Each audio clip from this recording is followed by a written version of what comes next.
elected is completely fractured and in smithereens.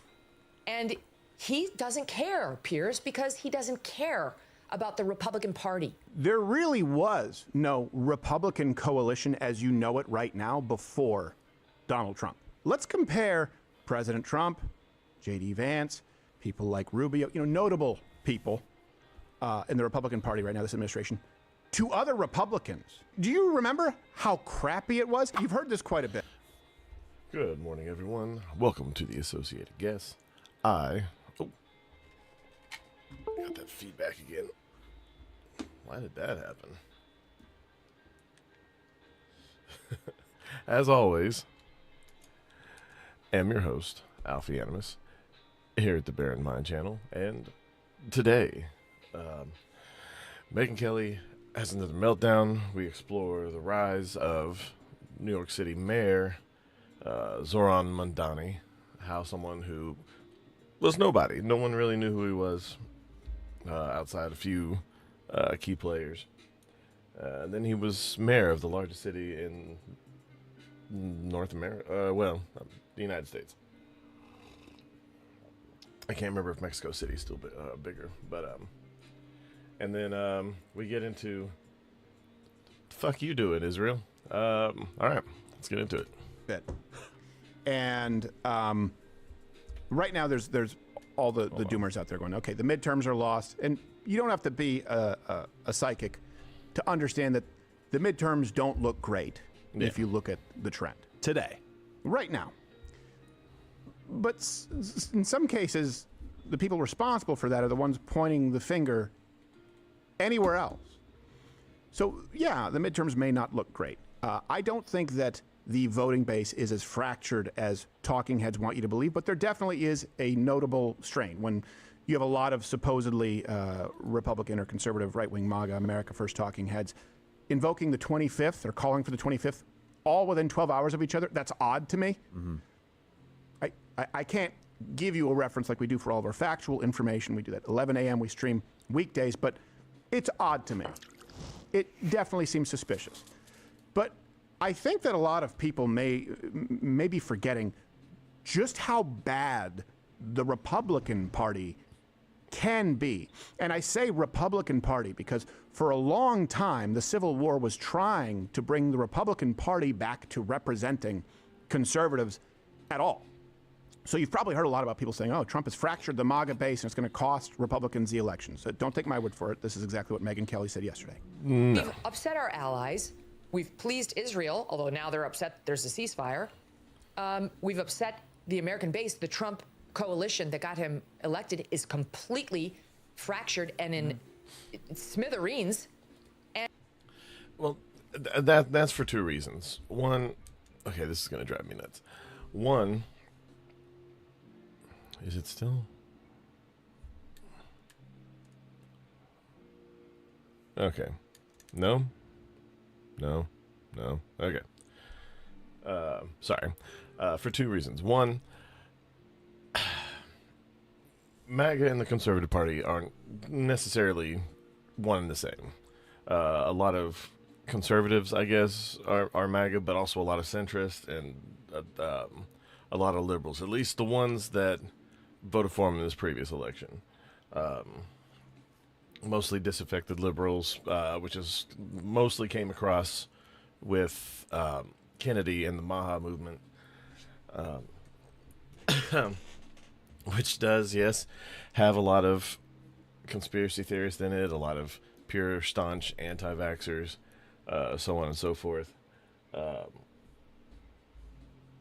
then it also, I don't know, I really think that the death of Charlie Kirk is what split the Conservative Party. It really feels like it, because ever since then you have crazed Candace Owens, her rocketing to some kind of relevance and casting conspiracy theories. She put out something called the Bride of Erica Kirk or something, talking about her being a potential lesbian, that she killed Charlie Kirk because she's a lesbian.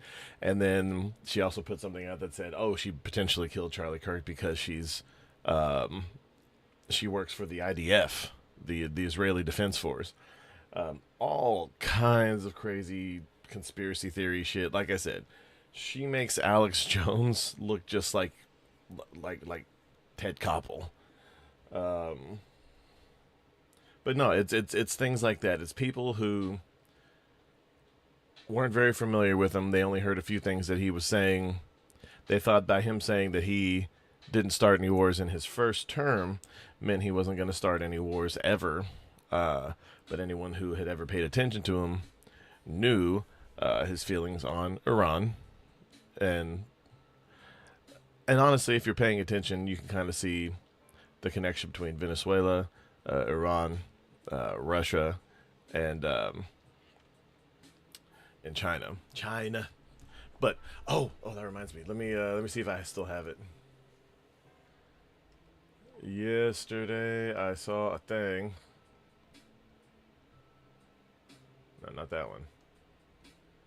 No, we'll get to the Trump post. Believe that.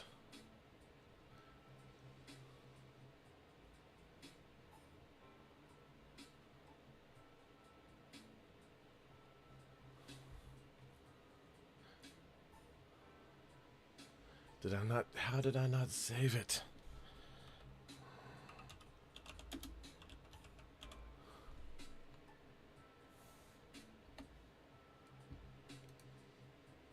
Okay, anyway, we'll continue with this and then I'll pull it up in a second. And he doesn't care, Piers, because he doesn't care about the Republican Party. He cares about himself. If Trump had to get reelected, he probably would have handled this a little differently. But he doesn't care that the Republicans are going to lose the midterms. I think he thought that was a foregone conclusion. And I don't think he cares that J.D. Vance or Marco Rubio wins the presidency next time around. I think there's a piece of Trump that would like to say, I'm the only one who could do it. The Republican Party's nothing without me. And the rest of us are going to be around to pick up the pieces. Okay. I understand that perspective, but let me present something to you. There really was no Republican coalition as you know it right now before Donald Trump. I think people, we compare very often, go like, well, you would rather have Kamala Harris. Let's compare President Trump, J.D. Vance, people like Rubio, notable people in the Republican Party right now, this administration, to other Republicans, not just Democrats. Do you remember how crappy it was? Need I remind you, Mitt Romney? Ugh. Mitt Romney won a primary. Do you guys know that? He was the candidate. That unbuttered biscuit? Yes, Mitt Romney. By the way, that guy voted to impeach Trump twice. Wow. And back then, of course, you thought that was betrayal because it was Donald Trump. It was a witch hunt. He also, by the way, was the one who created the blueprint for Obamacare in Massachusetts, right? Romney Care. And I will say, of course, it's different to do it on a state basis, but this guy has proven himself to be a leftist on many issues. And he even admitted, without Romney Care, I don't think we would have Obamacare. And then if you want to compare, because right now people are saying the base is fractured and Donald Trump is a betrayer, really just because of Iran. Can we be clear about that? It's really because of Iran. That's why people are saying he's betrayed his base. Yeah. And we need to oust him and find someone better. Let's compare the foreign policy. Remember, Mitt Romney has almost never met some kind of foreign intervention that he didn't like. And in 2012, he was not just talking about Iran, but he brought up Russia. What? Iran is the greatest national security threat we face. Russia does continue to battle us in the UN time and time again. I have clear eyes on this. I'm not going to wear rose-colored glasses when it comes to Russia or Mr. Putin. And I'm certainly not going to say to him, I'll give you more flexibility after the election. Iran today has never been closer to a nuclear weapons capability. It has never posed a greater danger to our friends, our allies, and us, and has never acted less deterred by America, as was made clear last year when Iranian agents plotted to assassinate the Saudi ambassador in our nation's capital. And yet when millions of Iranians took to the streets in June 2009, when they demanded freedom from a cruel regime that threatens the world, when they cried out, are you with us or are you with them? The American president was silent. And the point I'm making here is he certainly would be no better on Iran. Also, no, he wouldn't have the same kind of leadership if you look at his track record as a senator, as governor. You think you would have had Roe v. Wade? Think you would have had the landmark Supreme Court case that we've had? Do you think you would have seen the media be highlighted for the sham that it is? Yeah, exposed. Do you think he would have pushed back against big tech? Or do you think it would have been same old, same old? This guy was a spineless wiener. Those are the people waiting in the wings. The coalition was created because President Trump, for all of his flaws, brought something different to the table. Throwing it away would be throwing away the biggest, probably most diverse coalition that the conservative movement or Republican Party has seen in decades. Do I need to remind you? Before that, we had John McCain. John McCain. He's the guy, by the way, who struck down the ACA, that repeal, in like a midnight vote. He co-authored climate legislation with Joe Lieberman. If you guys remember, he was part of the Gang of Eight that backed this path to legalization for illegals, basically citizenship.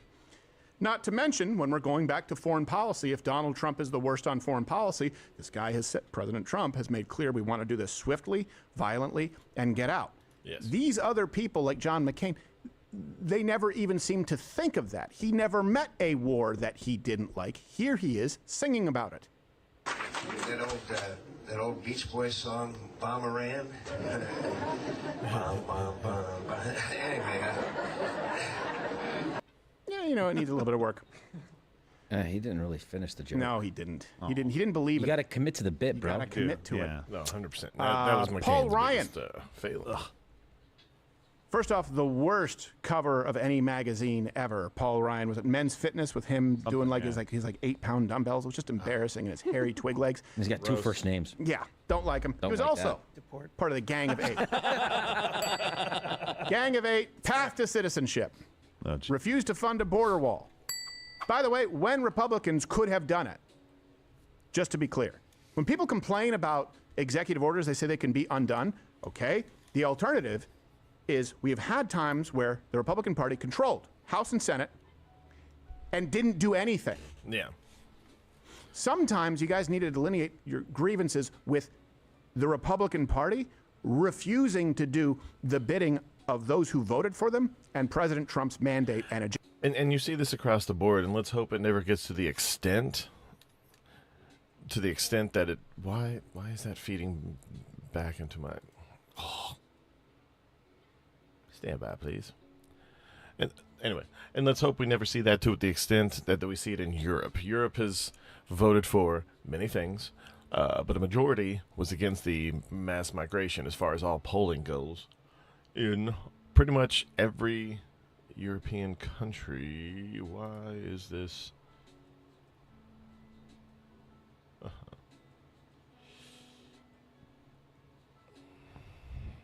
Weird.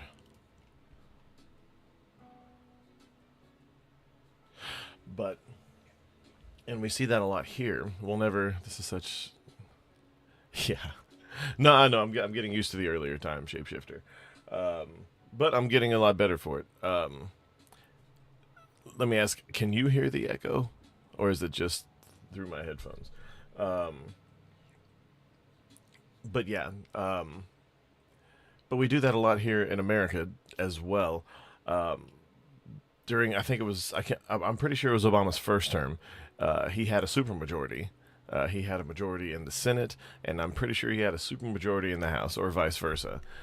He got almost nothing done except for Obamacare, and even that was edited a lot even then and since then.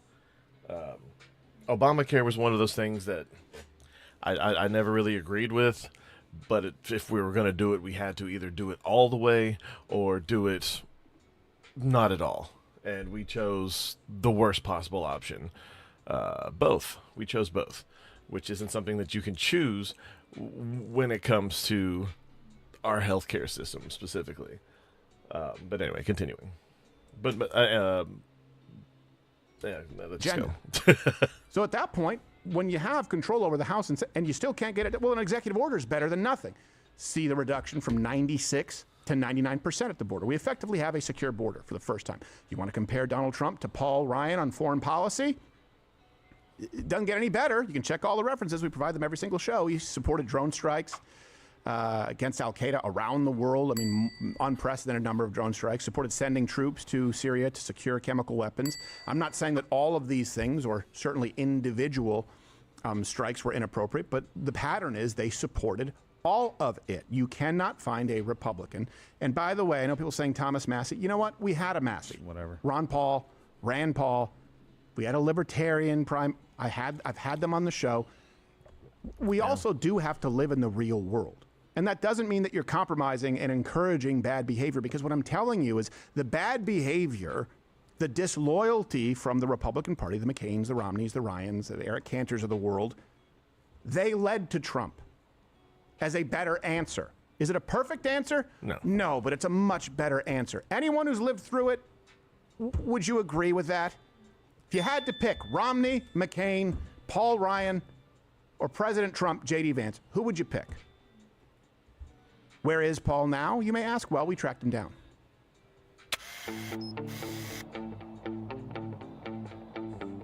You can do it. Paul can help. He just looks like a guy who works at Home Depot. Yeah, pretty much. He really does. Yeah. He looks like a guy who goes to Home Depot but doesn't know how to use the things. Yeah. No, he looks like he works at Home Depot, but they didn't hire him. Exactly. They're like, hey, Mr. Ryan, we told you you cannot be here. Yeah, and you can't wear that apron. Yeah, it confuses the I customers. brought it from home. You know, most multivitamins are crack. It's a knockout.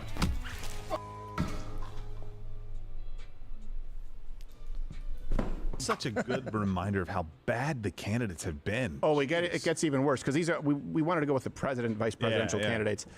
Mitch McConnell. Ugh.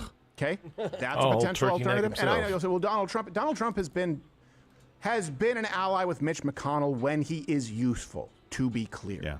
Mitch McConnell said that former Vice President Joe Biden won 2020, called January 6th an insurrection. By the way, that gave cover And to then he the also said, corrupt, lawless Democrats who jailed people for nothing more than a walking tour. 2008 voted for the $700 billion TARP Wall Street bailout.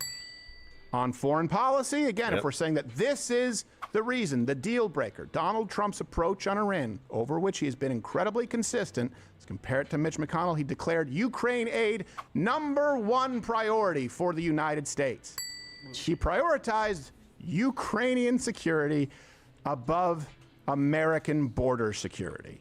Hey, and speaking of Ukraine, while we're in the middle of all this Iran talk, Vladimir Zelensky, president of Ukraine himself, said, "It is unfortunate that the UN Security Council has once again failed to demonstrate effectiveness and act decisively in the face of such a global threat as the Iranian regime blockade of Strait of Hormuz.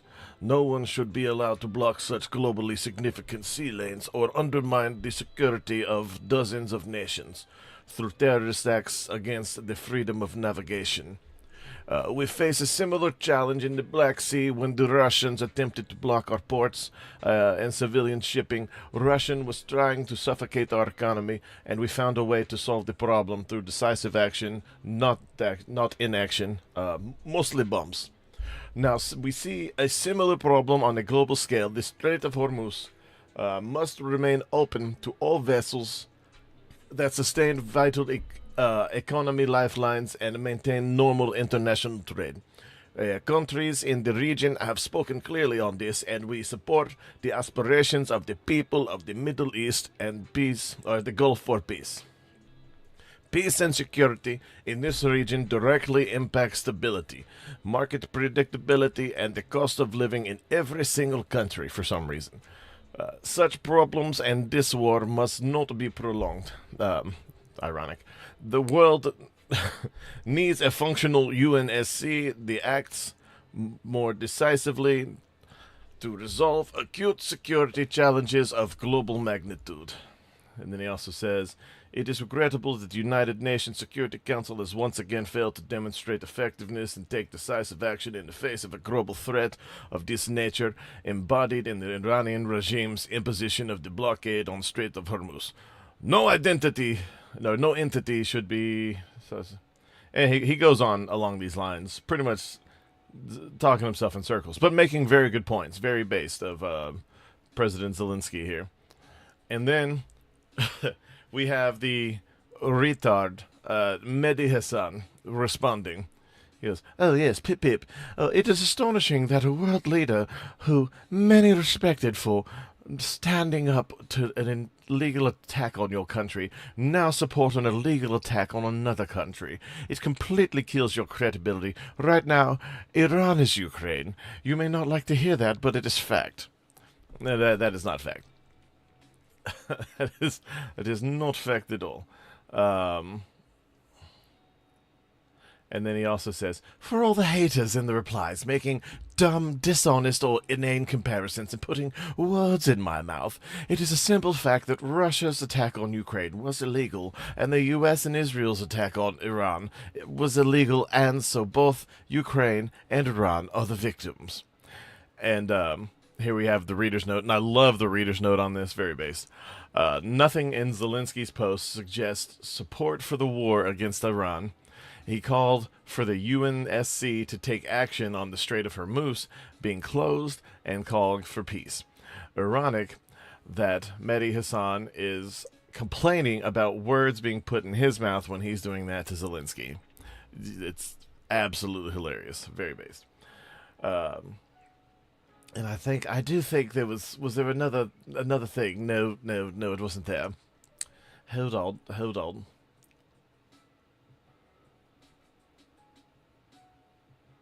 Okay, I think he took down the other one. Very unfortunate. Also, what happened here? What happened?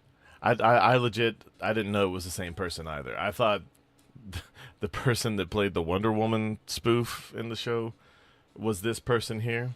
I didn't mean to rest it there. But yeah, it's this person. That's love yourself, ladies, dudes, whatever. Just love yourself. Don't do this to yourself. There was nothing wrong over here. Nothing at all. But this...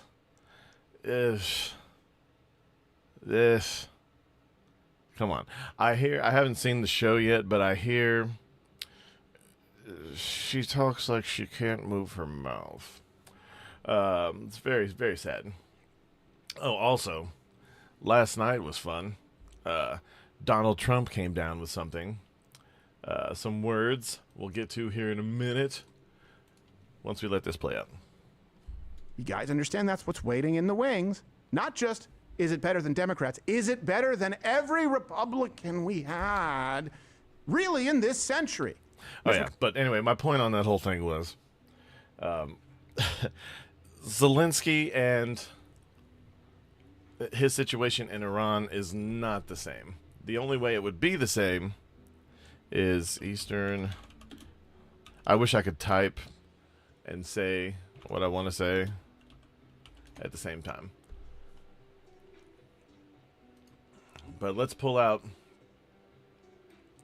a map of Eastern Europe. I'm going to assume this is accurate, but the Iran situation is, let's say, Albania. Okay, let's say Albania has been having it out. You know what? Let's do this.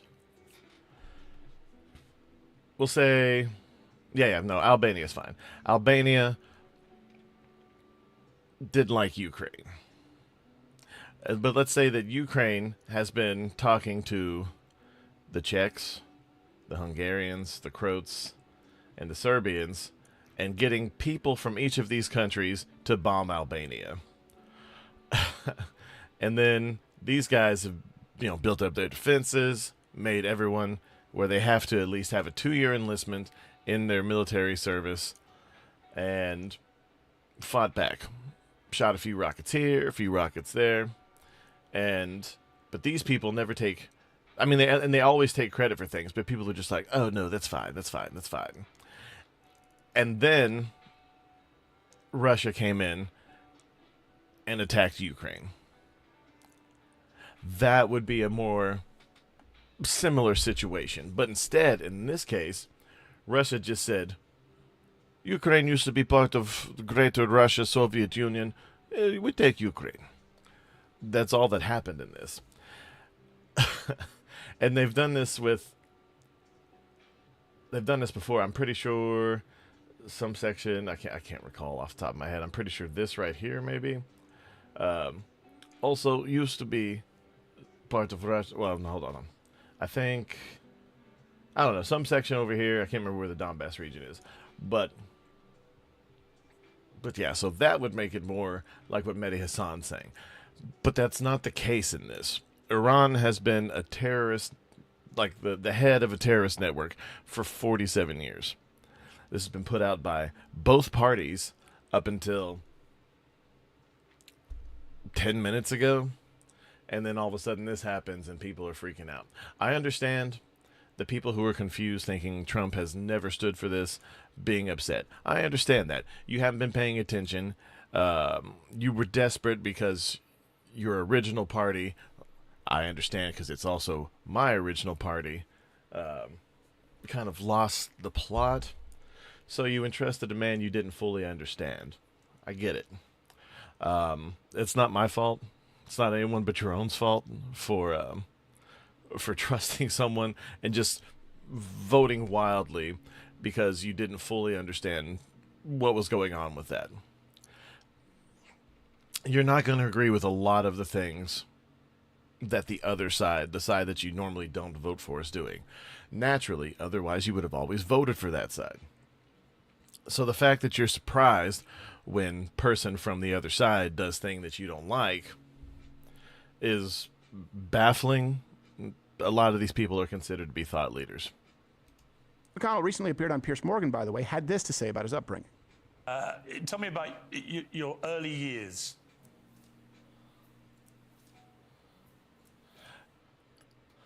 And by the way, even though this is not actually from the Piers Morgan show, Hey, that was come on, real. that's Someone one of asked him a the question, and he founding just kind of stood there like, Very Good nice. for his age. John Boehner. Right? It's term Maybe- limits, maybe a ladies and decent gentlemen, guy. term limits. He's crying somewhere. Horrible in office. He was repeatedly cutting deals with Obama. You want to talk compromises? The stripping Tea Party members. Again, the Tea Party was designed to try and bring the GOP back to being limited government, to being actually conservative. He stripped Tea Party members of committee assignments on foreign policy. Let's compare him there. Again, since this is the big betrayal. Of course he supported the Iraq War. Of course he supported military strikes in Syria. We need to be presented with a better alternative because we're looking at not just Democrats, but a 180 in the Republican Party. Well, okay, what would we pivot to? Eric Cantor. Yeah, and also every single president. And while Biden bombed less than most presidents, he still bombed people pretty regularly. And he botched the Afghan withdrawal. But all presidents have done this. Obama was known not only as the deporter-in-chief, but the bomber-in-chief. He bombed more than George Bush did. George Bush had more boots on the ground. At least he initiated more boots on the ground. Obama just kind of kept it going. But these things were all happening. No one really complained. Mostly because no one really cares. When it's your side, you kind of just coast. Me, on the other hand, I kind of just coasted mostly because I was there. But I paid a lot more attention since I got out. And shit be whack, yo. I forgot about it. I remember I was there at one of his speaking engagements one time. I didn't go because I knew he was speaking. I Yeah, I was promise I'll never say blindsided, and that I left. Supported path to citizenship, right? Dreamers. Remember that? This is the betrayal. Donald Trump was an answer to the betrayal. That's why so many people, I think Ann Coulter said, Donald Trump could perform an abortion in the middle of 6th Avenue, and I would still vote for him if he secured the border. Yeah, It was was a that the quote quote? to that effect. Because we had seen Republicans for so long basically be Democrats light. On foreign policy, of course, you can look at Eric Cantor supported U.S. military intervention in Syria, pretty much across the board. So I say this because right now people are saying, we're going to lose the midterms. And it's because Donald Trump is the betrayer. Now, it doesn't mean that he can't be a betrayer if other people have been worse betrayers. But I don't think that he has. We don't have a longer track record of anyone that I'm aware of on any individual policy than President Trump on Iran. We have that luxury, like I've said, because he was a celebrity before he was president. You probably wouldn't find Eric Cantor's stance on Iran in the 90s, in the 80s. Mitt Romney, maybe. John McCain, I mean, that guy was ancient, so maybe. But unlikely, most of these politicians. Donald Trump was in the public eye. People can say they disagree with it. They cannot say that he said or in any way implied that he would be soft on Iran or that he would continue the JCPOA. So if he's a betrayer, what's the alternative? And yes, I do think living in the real world matters because you're looking at Democrats or you're looking at same old from the Republican Party. This is the answer. Is it perfect? No. I wouldn't even say baby steps. It's a step in the right direction because it's a step away from Romney, McCain, Cantor, Paul Ryan, Mitch McConnell. You cannot convince me that Donald Trump is the same as Mitt Romney or John McCain. It's a night and day difference. Yeah. And I prefer one. So I would just advise that people be very aware of the decisions you make, the rhetoric out there, right? It will have an effect. And you will end up with exactly who you deserve. And unfortunately, that's probably going to be for them Thomas Massie. And he's not going to win. Zero chance. No, it's not going to happen. You don't want that guy as president of the United States. And what I really hope happens is when, and I pray this happens, a good resolution to this conflict, everybody gets to see us move back, get out of there, make sure that we have this thing dealt with for a while. All the people running around saying 25th him and everybody else, either they come out and say, thank God that happened. Maybe I was a little too concerned. Maybe I ran a little bit too far ahead there. And they apologize, or we never listen to you again. I'm sorry. Like, you can't go then down that road where I'm just going to keep splitting the base for no reason. When people say, it's the same, Democrats and Republicans. Right now we're specifically highlighting other Republicans versus this administration. Let's just go back to Democrats and Republicans. It's the same. Okay. Tell me it's the same living in Florida as it is in New York. Right. On taxes, First Amendment, Second Amendment. Oh, as far as deportations. Tell me it's the same living in Texas as it is in Minnesota. Tell me there's no difference. Minnesota? Well, those of you living in Texas, living in places like Florida, who have chosen those states, many of you left places like New York or California.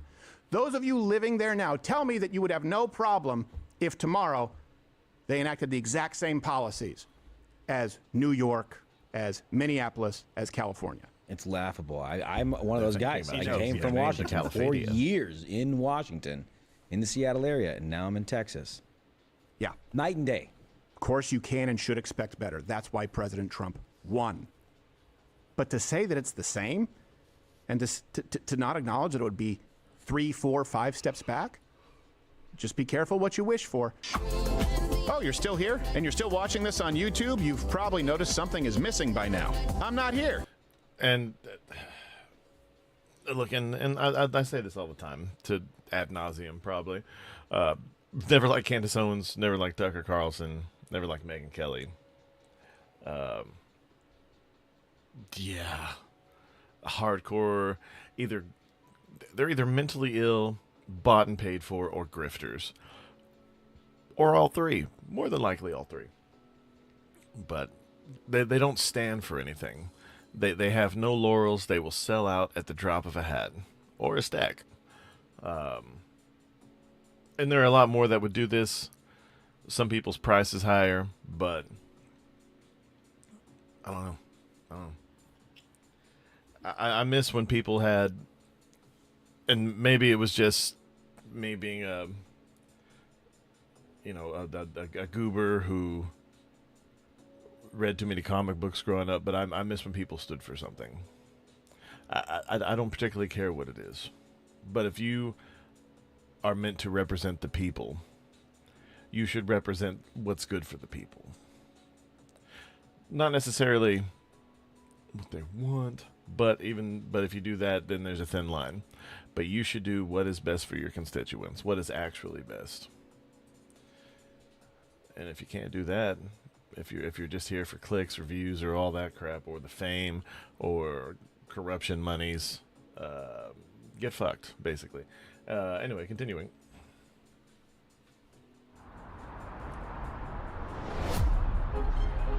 The most powerful city in the world, 8 million people, the financial capital of the West, the pride of our nation. Zohran Mamdani is the mayor of New York City. And if you're looking at that sentence and thinking, wait, how did that happen? Congratulations, you have functional pattern recognition. Because here's what's actually happening. New York didn't just elect a mayor, New York elected a model, a fully assembled, institutionally produced activist to government pipeline product packaged as youthful authenticity and sold as moral urgency. Yeah. So, who is Zoran Mamdani? To understand Mamdani, you don't start with New York in 2026. You start about 30 years ago in a house in Kampala, Uganda.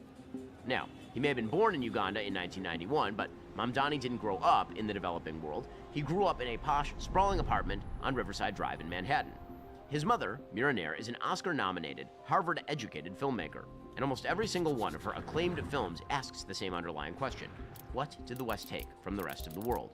In 2013, she boycotted the Haifa International Film Festival in Israel, posting publicly, "I will go to Israel when the walls come down. I will go when the occupation is gone. I stand with Palestine." Mamdani's father, Mahmoud Mamdani, is an elite Columbia professor and one of the most cited post-colonial academics on planet Earth. He wrote the books on how Africa was colonized and how America, not Europe, not Asia, not the Middle East, America is the genesis of all colonialism. His core thesis is simple. The very foundations of the West and our most precious institutions don't liberate, they control. So, when people sell Mamdani as a working class hero, understand what that See that part is insane. Like, yes, America's a product of colonialization, and yes, even though we were brought here and just kind of left here and then fought the people who brought us here to where they left, and then we kind of continued their tradition as we spread across the continent. I mean, it's just what people did at the time, man. Like, it's... And let's not even act like this is uniquely a Anglo-European thing. I mean, just look at the history of China in and of itself. It's torn itself apart for millennia, and then got torn apart by Western nations, and now is upset at Western nations. I mean, just look at just the Three Kingdoms by itself is some of the most fucked up shit you'll ever read in history. That actually means. He is the polished political expression of the worldview that lives in elite lecture halls and film festivals. He is a communist Nepo baby. When you're raised in that, when your family dinner table is a literal Marxist seminar, politics becomes your new source of actual meaning in life. Competence, performance, virtue are supplanted by insufferable activist credentials. You'd think Mamdani might be grateful to the West. After all, Western institutions granted him and his family great success. But, of course, he can't imagine showing an ounce of gratitude. Instead, he labels the West the villain, excoriates capitalism as the culprit, and calls all inequality the result of oppression. But have no fear. Our government can be the great redeemer. Just vote for Mamdani and put him at the helm. That's exactly what he ran on to become the mayor of New York City. His need for power is funneled through the moral theater of the left, a coalition that thrives on grievance, high cost of living, and the promise that the government can fix spiritual emptiness with handouts. So, where in the heck did Mamdani come from? Before settling in New York City, the Mamdani family moved from Uganda to South Africa. In Cape Town, Zoran attended school during the early post-apartheid years, an experience he later claimed taught him that justice has to be material. Upon moving to New York City, he attended elite private institutions like the Bank Street School for Children. Experiencing the ultimate in liberal dichotomy, the Champagne socialists lived in extreme comfort while being taught how to advocate for radical redistribution. Mamdani's education continued at the Bronx High School of Science, an institution known for producing Nobel laureates and political leaders through a highly competitive entrance process. He then continued his radical formation at Bowdoin College, a hyper-elite liberal arts school majoring in Africana studies, a department that faced scrutiny for its focus on radical anti-colonial history and political theater. His capstone research project explored the works of Frantz Fanon, a psychiatrist whose theories of revolutionary violence and the total break from colonial systems provided the intellectual basis for today's leftist movements. Mamdani was not a... And I'm 100% fine with people feeling this way or thinking this way. But then why move to the Mecca? Purely to tear it down. Like, this is the Mecca for colonialism, according to these people. And this is, I mean, pretty much we are the world superpower. But why move here and make your space here and then run for government here? Simply to tear it down. It's not going to make things better for anyone. These people don't understand, and which is hilarious because they've never had to worry about money. They've never had lived paycheck to paycheck. they don't know how money works. You have to be able to pay for these things. I understand the thought behind them. I understand the compassion behind them. But two things. One, look at California. California has the most organizations, the most government funding, the most private funding for charities, and well, let's just look at the homeless. They spend every year, hold on,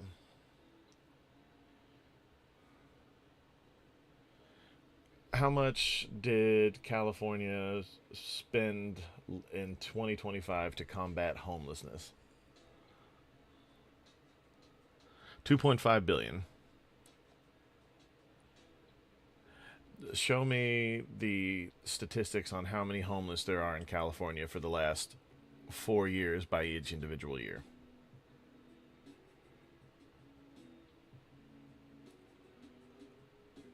Yeah. It's not going down. If anything, it's going up. Not starkly, but it goes up 4 to 10,000 people every year as far as homeless people go.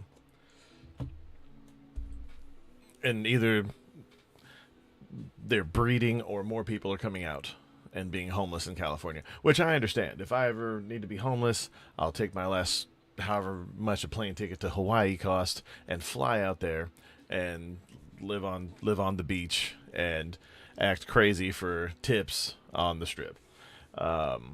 Hopefully before I'm too old, but hopefully I won't have to. But most of these, as Nick Shirley, I think either Nick Shirley or Nick Sorter, have pointed out, a lot of these are fraudulent. There's a lot of fraud going on in a lot of these charities, which is why the people who run the charities keep getting rich, and the problems that they're fighting never go away. Or in the situation for a lot of people pushing for rights and equality, they've already achieved a lot of it, and they keep having to find new problems or invent new problems or anything like that just to stay relevant. It's not about social change anymore. It used to be, very much. I do believe that it used to be. And then somewhere along the line, things got good, so then we had to start fighting each other again so that we would have more problems to fix, so that the people could keep getting funding, so on and so forth. And I hate to bring up not Black Lives Matter, the thought, but Black Lives Matter, the organization. How many people who are at the tip top of that organization have been arrested for fraud, for keeping the money just for themselves, not redistributing it amongst the black community, not doing anything to help black people on the whole, or even in their city, even in the city that they're from, okay? They each bought, I think, the lowest one I saw was someone spent $5 million on their homes, plural. Absolutely insane. Passive student, he co-founded the campus chapter of Students for Justice in Palestine, a radical left-wing anti-American group, and used his platform as a columnist for the Bowdoin Orient to attack the college's administration for what he considered to be institutional bias. Following his graduation from Bowdoin in 2014, Mamdani entered rich kid pissed off at the very institution that gave him the education that taught him how to think. Pissed off at same institution for having the power to teach him how to think. I don't. Period of professional failure. It was a very he liberal jumped from college. venture to venture, utilizing this period as the bridge from his elite upbringing to his radical political persona. The most notable of these failed attempts was one. I don't care your ethnicity, gender, whatever. This guy's an elite. Both his parents were very successful and loaded. He was given the best education, the best life anyone can imagine.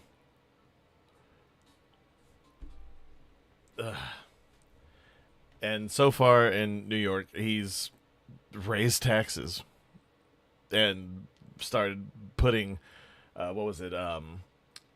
Those little, they're not coin operated anymore, but the parking meters. Putting parking meters on places where people have parked for free for years. Not in affluent neighborhoods. The neighborhoods of the people who more than likely got him elected. What the fuck? at a rap career under the painfully cringe name Young Cardamom. Young Cardamom. Cardamom? He appeared on the soundtrack to his mother's Disney film, released tracks about Kampala nightlife and South Asian diaspora identity, and described his brand as being built around, and I am quoting here, authenticity, movement, culture, the streets. He's none of those things.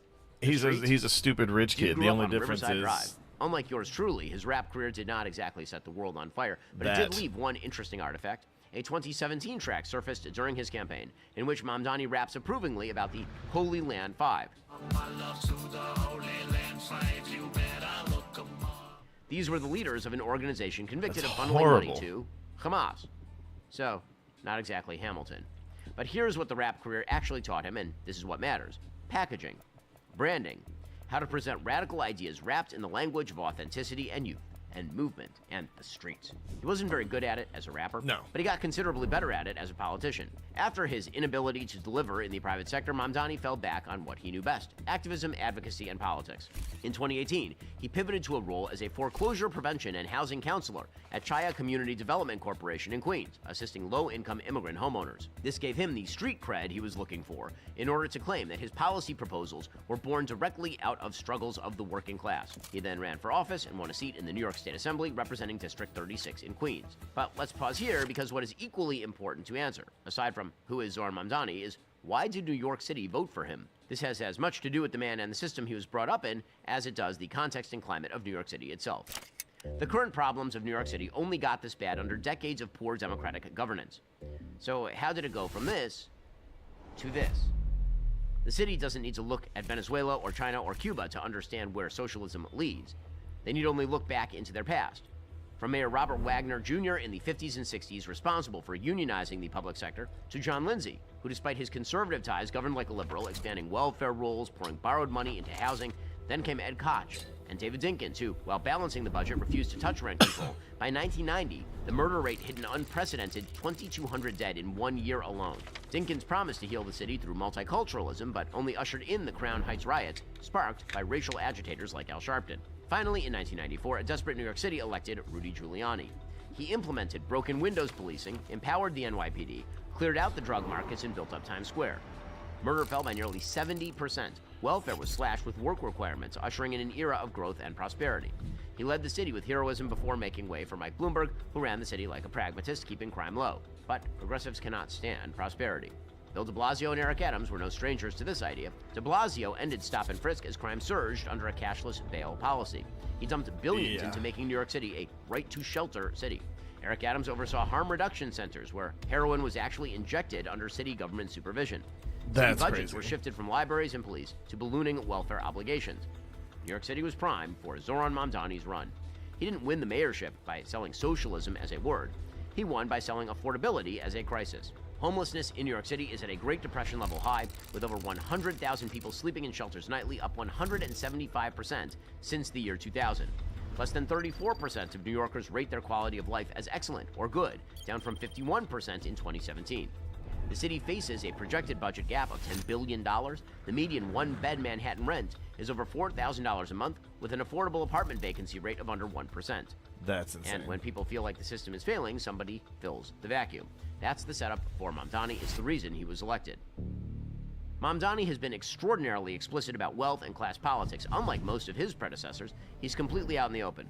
He advocates for defunding the police, abolishing cash bail and pretrial detention, universal rent control, public housing expansions funded by massive wealth taxes, sanctuary city maximalism, extended voting rights to undocumented immigrants, decriminalizing all drugs, sex work, and petty crimes, and implementing literal city-run utilities and government-run grocery stores. He advocates for bottomless welfare, fiscal irresponsibility, and hostility to the police. In June 2025, he flat out stated, "I don't think we should have billionaires." He supports the anti-Semitic BDS movement against Israel. Which is what he falsely called the war in Gaza a genocide. Which is what anyone who's a millionaire. Well, we have a new pass. Which is what anyone who was raised a millionaire would say. Everyone who's a millionaire hates the billionaires. Why? Is it because of oppression? Maybe a little bit, but for the most part, it's jealousy. All the millionaires want to be is billionaires, the same way that us normies would like to be a millionaire, just so we wouldn't have to worry about money. But most of us, either don't know how or won't do any of the things that we need to do to become so. Is it easy? No, but nothing in life that's worth doing is easy. I will probably never be a millionaire because all I'm good at is talking. But due to my history, I can't do anything substantive, you know what I'm saying, about that. It sucks. And my vocabulary is shrinking every day due to malnourishment, we'll say. Genocide, and publicly stated, hold on, the system is failing, somebody fills the vacuum. That's the setup for Mamdani. It's the reason he was elected. Mamdani has been extraordinarily explicit about wealth and class politics. Unlike most of his predecessors, he's completely out in the open. He advocates for defunding the police, abolishing taxes, sanctuary, sex work, and petty crimes, and implementing literal city-run utilities and government-run grocery stores. He advocates for bottomless welfare, fiscal irresponsibility, and hostility to the police. In June 2025, he flat-out stated, "I don't think we should have billionaires." He supports the anti-Semitic BDS movement against Israel. He falsely called the war in Gaza a genocide and publicly stated he would arrest Benjamin Netanyahu if he said... It's literally not a genocide.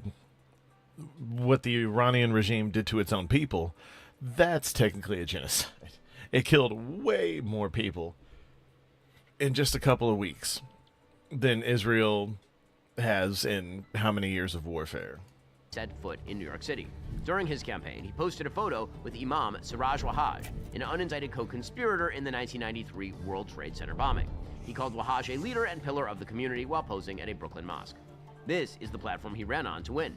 He beat Andrew Cuomo in the primary by 12 points, drove the highest New York City voter turnout since 1969. He won without the Jewish vote. He won without... And then Cuomo ran again as an independent, I believe, and it was more or less just going, "Are you sure?" The moderate vote, which means the coalition that elected him doesn't need those voters anymore, which is pretty dangerous. Look, sheets don't just fall apart overnight. That's not how this works. There's no dramatic collapse. Bottom line, sponsor, city building, shipping, A&D. The centerpiece of Mamdani's early mayoral agenda was the use of executive orders to intervene in the market. He created a series of public hearings to investigate, quote, abusive landlord practices and hidden fees, signaling a move toward a citywide cap on all rent-related costs. This was followed by the establishment of a task force empowering the city to dictate the pricing models of private companies. He has proposed the creation of a social housing development agency to build 200,000 units of publicly owned union-built housing over the next decade. To fund this $10 billion annual proposal, the administration has advocated for a wealth tax and a massive increase in corporate tax rates to 11.5%. Which will cause a mass We'll have to go exodus. beyond the market. We can establish community land trusts to gradually buy up housing on the private market and convert it to community ownership. And we can fully commit to a new era of social housing. You might be thinking at this point, well, it's just one city. But do the math. Although unlikely, under the city's charter, Mamdani could accumulate up to 16 years of executive control over the financial capital of the West. In other words, Zohran Mamdani could theoretically serve until 2034. He could sit out a term and then return in 2038. Potentially governing New York City until 2046. By the time he leaves office, he'd be 54 years old, wielding 16 years of high-profile executive control over the financial capital of the West. People will tell you not to worry. They'll point out that historically, the New York City mayoralty is a political dead end. They'll remind you that Mamdani is constitutionally barred from ever becoming president. But if you think this movement is contained, you're fundamentally misunderstanding the radical left's strategy.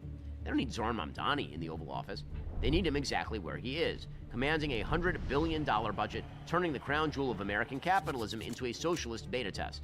They aren't relying on the old political pipelines because New York City isn't just a stepping stone, it's a broadcast tower. Mamdani's ideas will not stay in City Hall. The ideological loyalists Mamdani appoints today will take their New York resumes and infiltrate school boards, police commissions, curriculum committees, and zoning boards across the country. He's already hard at work rewarding the activists who paved his way. Mamdani recently established a standalone office of LGBTQIA+ affairs, handpicking Taylor Brown, a career activist attorney from the ACLU, and a man acting as a woman, as its first director.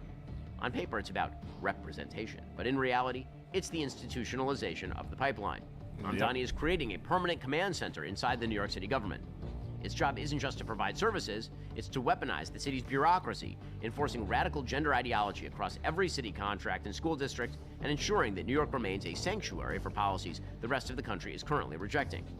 Once the bureaucracy is solidified, they'll export that blueprint to Chicago, LA, Atlanta, and on. That's how you change a city, and then a state, and then possibly a country. Yeah. So, what do we do? The left didn't put a Democratic Socialist into the New York City mayor's office by accident. They spent 30 years building a farm system. We, of course, need to fund, train, and elect hyper-competent conservatives at the most granular level of local government. You stop a radical mayor by stacking the city council with pragmatists who gridlock his agenda. We need to attack the nonprofit industrial complex. The radical left is largely subsidized by the same system they claim to hate: the American taxpayer, the community organizations, the harm reduction centers, the housing advocacy groups. These are, in most cases, just left-wing PACs masquerading as charities, kept alive by municipal, state, and federal grants. We must aggressively defund this apparatus. If they want to dismantle the free market, make them do it on their own dime. We need to offer material solutions, not just cultural outrage. Conservatives cannot just be the party of socialism is bad. We have to be the party of here is how you afford a house. This means going to war with the regulatory state.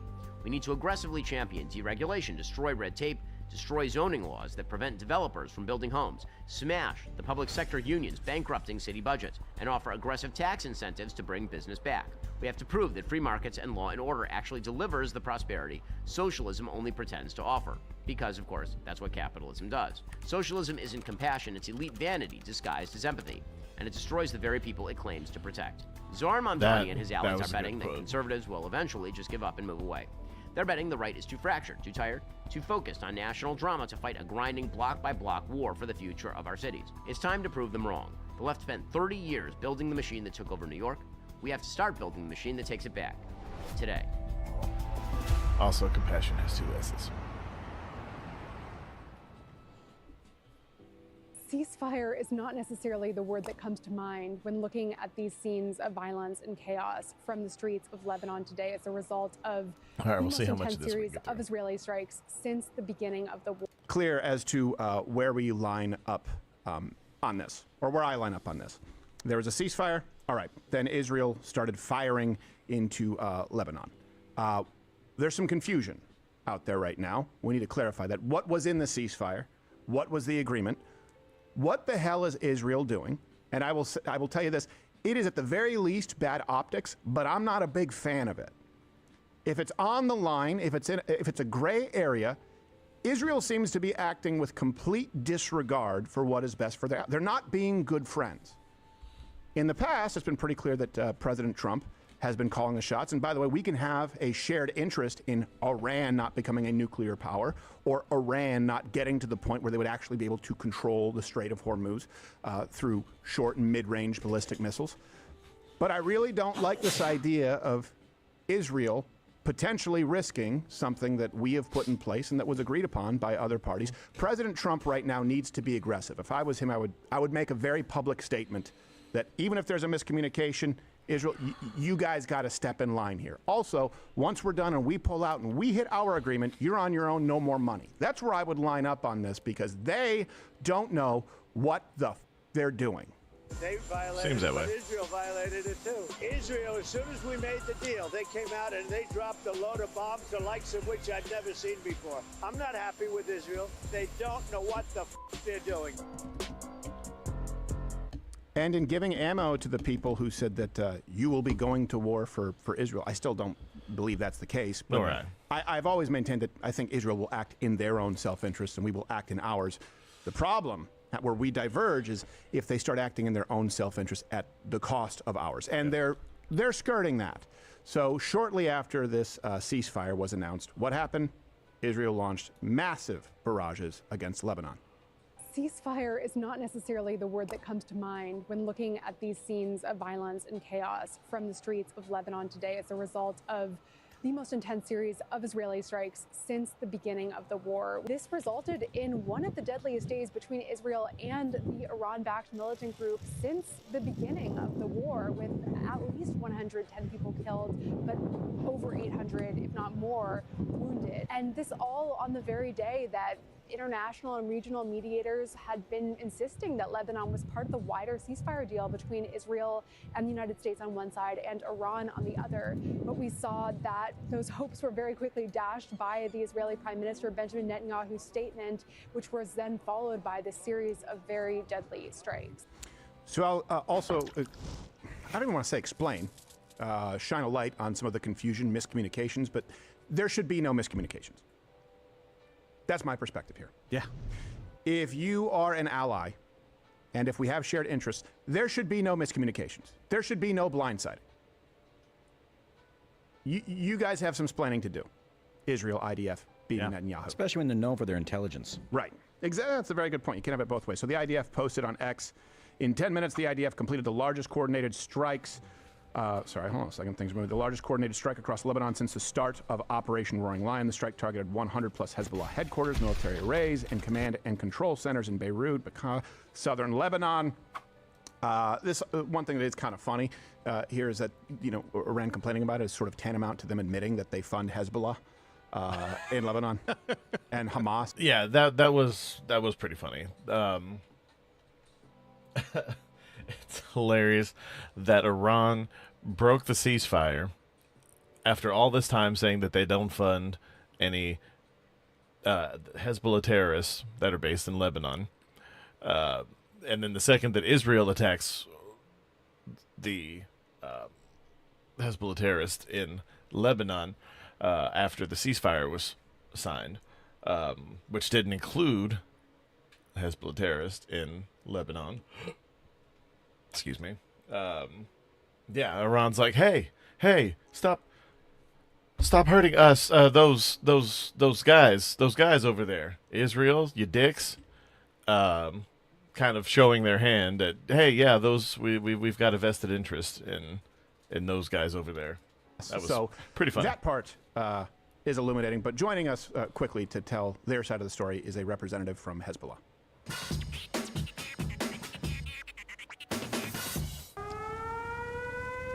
What the fuck?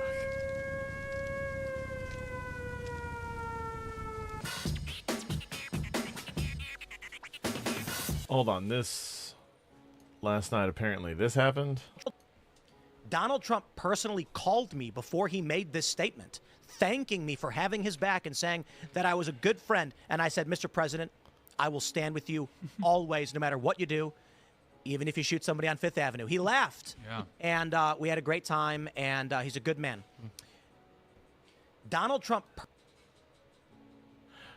I'm going to have to watch the actual video. That seems a little AI-ish, but if that's true, if he called, especially people who he let interview him before the election, I mean, okay, nice, interesting.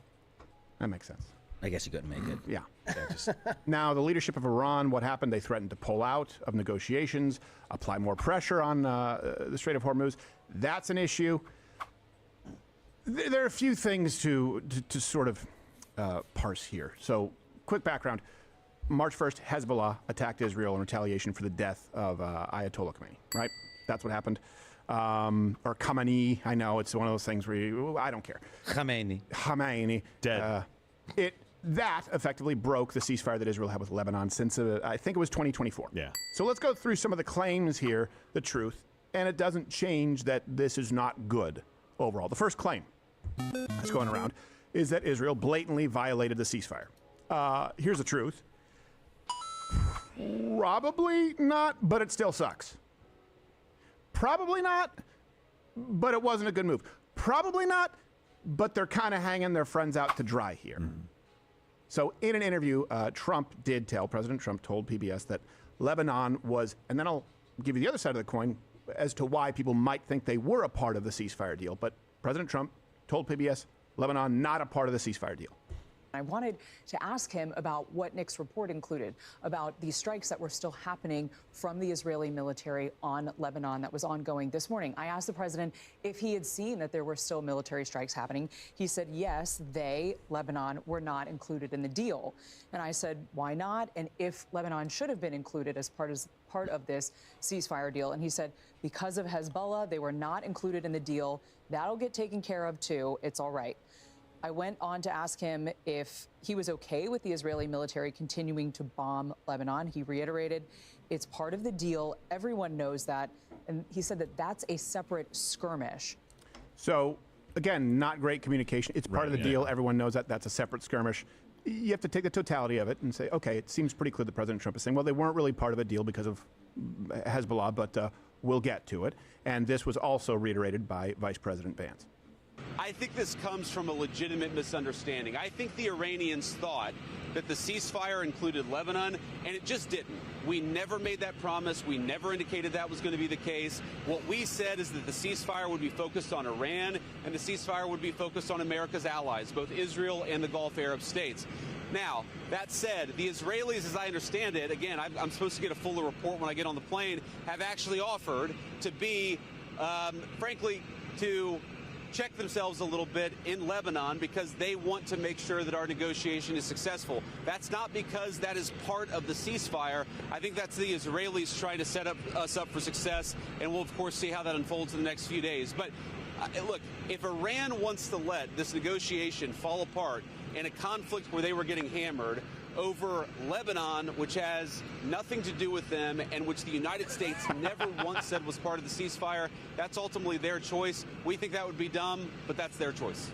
What do you? Well, I'm laughing because he goes, if Hezbollah, which has nothing to do with them, or Lebanon, he said. I'm like, come on. Yeah. He's giving everybody a little bit of room, and I think he's like, hey, that doesn't have anything to do with you. Right. Yeah, I mean, this is a big thing, too. When people, you do need to acknowledge that Iran is the biggest funder of terrorism across the globe. And where you find terrorism, you'll see Iran involved somehow. I wish I loved anything as much as Iran loves funding terror. Now, this was pretty clear from the United States saying it wasn't included. We're going to get to the bottom of this. We're hopefully going to find an agreement. Yeah. But why would Iran think that this was a violation? Well, here's the good news. The Indians have a solution. Blame Pakistan. Blame Pakistan.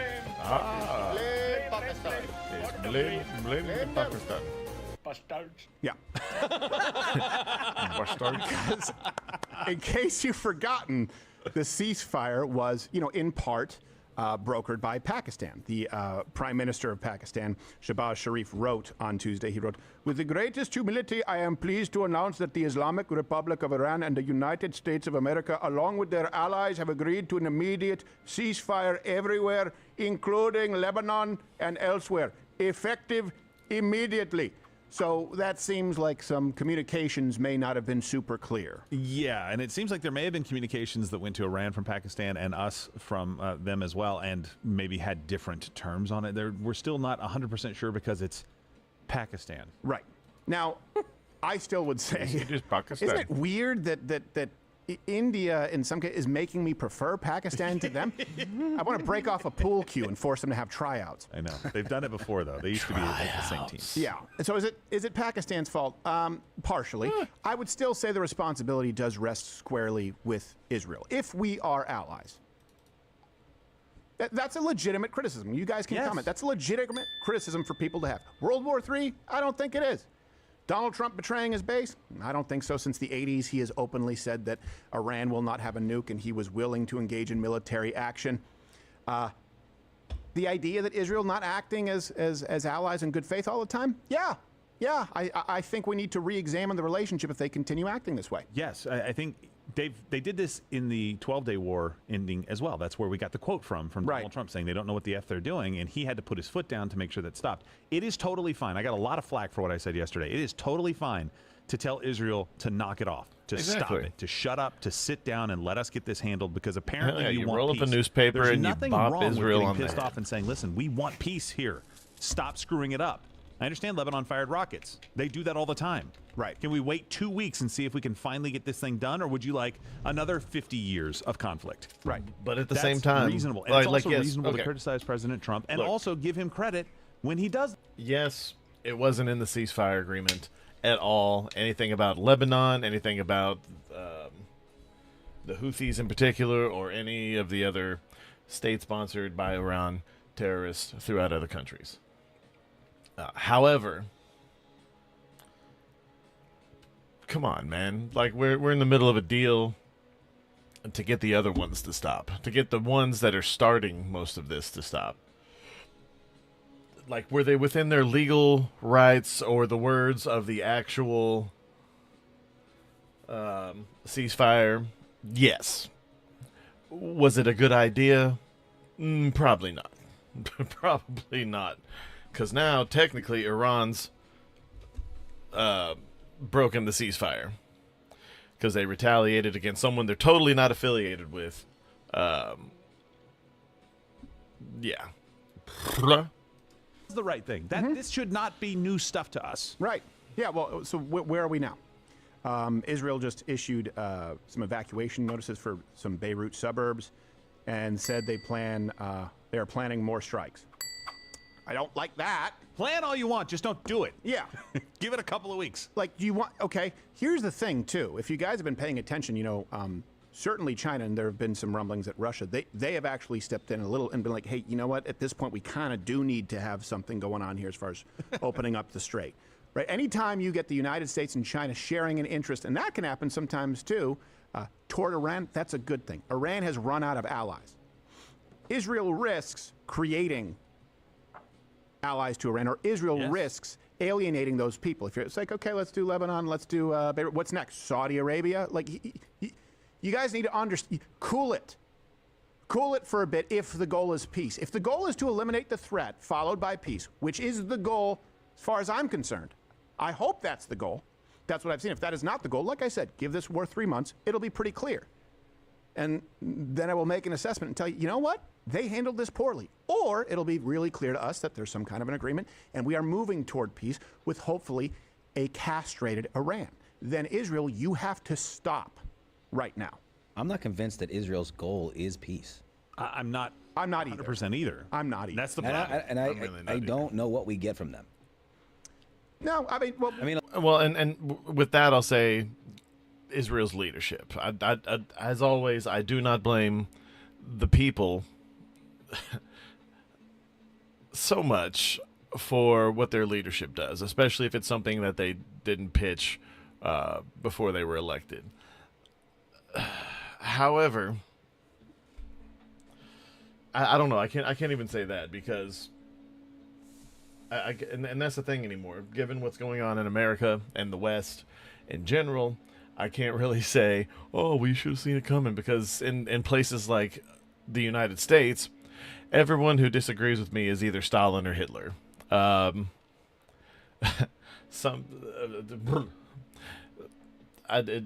drives me absolutely batty.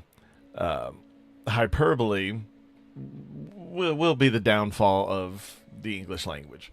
That and rap music. Anyway, a little bit of intelligence here and there, and in that area of the world. We have a friend in the area, yeah. But other than that, like, it seems like we give more than we get. Absolutely, yeah, we definitely do, and that's a legitimate criticism for people to have. And at this point in time, Israel's acting in a way that proves or gives all of their critics ammo. Yes. And I would say that it's fair for them to use that ammo right now. Yeah. This is not a good thing.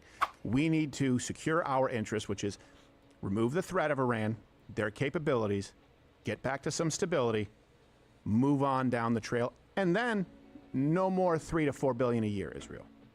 You guys want to continue conflict? You go it on your own. That would be my position. So some more threats that were issued: all U.S. ships, aircraft, and military personnel with additional ammunition, weaponry, and anything else that is appropriate. Hold on, this is Donald Trump, Stephen. Come on. All U.S. ships, aircraft, and military personnel with additional ammunition, weaponry, and anything else that is appropriate and necessary for the lethal prosecution and destruction of an already substantially degraded enemy,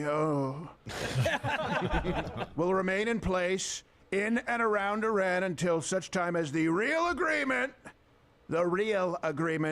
reached is fully complied with. If for any reason it is not, which is highly unlikely, I think, then the shooting starts, quotes, bigger, better, stronger than anyone has ever seen before. It was agreed a long time ago, and despite all of the fake rhetoric to the contrary, no nuclear weapons, and the Strait of Hormuz will be open and safe. In the meantime, our great military is loading up and resting, looking forward. Actually, my throat is tight. It's okay, yeah. To its next conquest, America is back.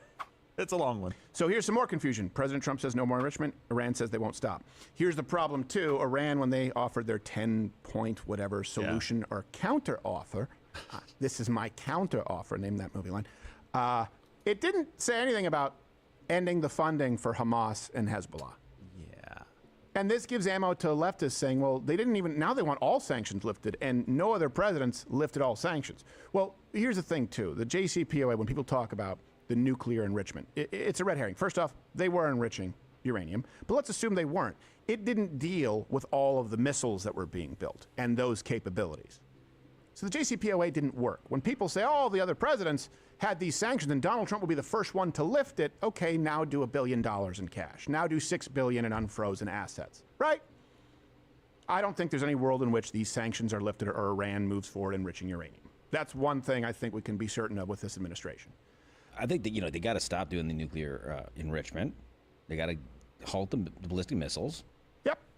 Include Hezbollah. Mm-hmm. Defunding that. Yeah. I don't see why lifting some sanctions is bad. I mean, maybe you could tell me, but... Yeah. I mean, I guess it depends on what they are, but mainly the sanctions are about enrichment. About enrichment of missiles. Those are the main sanctions. And they don't need to. They're past 60% enrichment. They don't need that for nuclear power or anything outside of moving towards a nuclear weapon. Right. This is important for people to remember that, and then the ability to protect themselves so that they could effectively walk out of any agreement and they would have enough ammunition, enough missiles, short, mid-range missiles, drones, to prevent anyone from going in and inspecting, and then it's just a matter of time. Keep in mind, we do need to remember, these are people who have said if they get a nuke, they will use it. These are people who have said if they ever gain the capability to wipe America and Israel, but both of us separately, off the map, they will do it. So unless you believe that they're bluffing, and some people do, I would say you probably don't understand their particular brand of Islam. Unless you believe that there is no threat, then at some point in time, something was going to need to be done about Iran. 47 years, I think, is, that's enough second chances, third chances. Some would say 47 chances. Doesn't change the fact that the communication needs to be better right now. Here's what I would say is a solution. Broker our own deal, completely autonomously of Israel. Two people can hate the same ass. It doesn't mean that we despise them for the same reasons, and it doesn't mean that our grievances are exactly the same. Once we achieve our objectives, okay, we make it clear. It's a very clear withdrawal if and when that happens. And we also put distance between us and say, Israel, you guys are on your own. And they get any and all funding cut if they jeopardize the deal.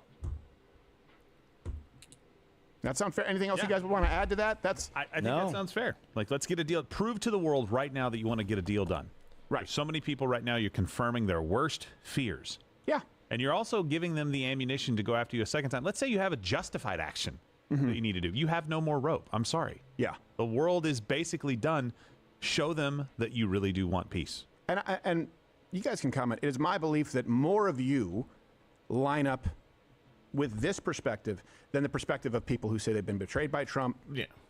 We should just vote for Democrats or not vote at all. Right. Or that every single president is guilty of war crimes and should be executed with the exception of George Washington. Or that Iran are good faith actors. I think more of you, but here's the problem. This won't cut through the algorithms and the clickbait.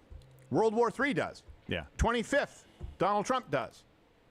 Or look at this great Israel blitz right on both sides of it. Most Americans, most people I speak with share this perspective that, yeah, Iran's a problem. Obviously, something was going to need to be done, but we need to do it tactfully and communication needs to be clear. And I don't like it when Israel acts as a rogue nation while claiming to be our buddies. Yeah. Hey, thanks for watching. If you like what you saw, you can... That's the main thing. Look, Israel needs to tread very lightly. There are a lot of anti-Semitic people out there on both sides. You have your Candace Owens, Tucker Carlson, Megyn Kelly, Nick Fuentes, the Hodge twins are starting to go this way. People on the right. And on the left, you have pretty much every single person who is... I don't know, you've got a lot of Hamas support on the left. A lot. Like a lot. Mostly American-born Islamist people whose parents moved here and raised their kids to believe these things. And then also a bunch of really elite suburban and living in the hills white kids, college-educated and stuff. Yeah, a lot of anti-Israel sentiment out there. So Israel really needs to tread lightly if they hope to have any support at all in the future. Again, was what they did against the agreement between Iran and America? No, not Not really. Was it the right thing to do? Even if they were being attacked by Hezbollah, extremist in Lebanon, probably not the best idea.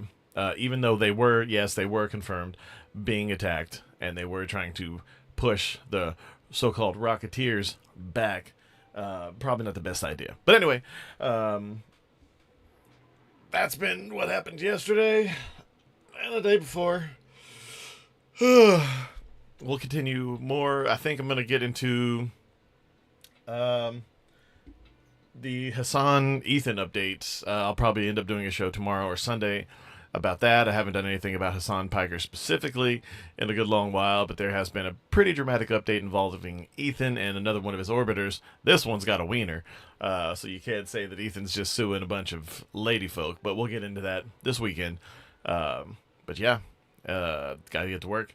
Y'all have a fantastic day. Thanks for stopping by. This has been Alfie Animus for the Associated guest signing out. Alfie Animus for the Associated Guests signing out. I'm having a stroke. Have a good one.